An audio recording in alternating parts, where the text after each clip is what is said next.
Allah ehtiyatsız və mütləq kamal sifətlərə malikdir. Hətta peyğəmbərlərinin belə ibadətinə ehtiyacı yoxdur.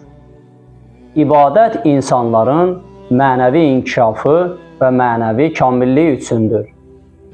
Allah bizlərə ibadəti əmr etməklə bizləri təqvaya, mənəvi kamilliyə və özü ilə daha yaxın münasibətə yönəldir. Əslində, tam mənada ibadət insanın xeyrinədir. Necə ki, müəllimin şagirdinə verdiyi tapşırıqlar müəllimin yüksəliş və tərəqqisi üçün deyil, əksinə tələbənin kamilliyi üçündür.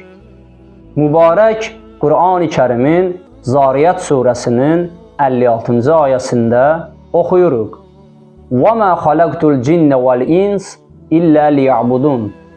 Mən cinləri və insanları yalnız mənə ibadət etmək üçün yaratdım.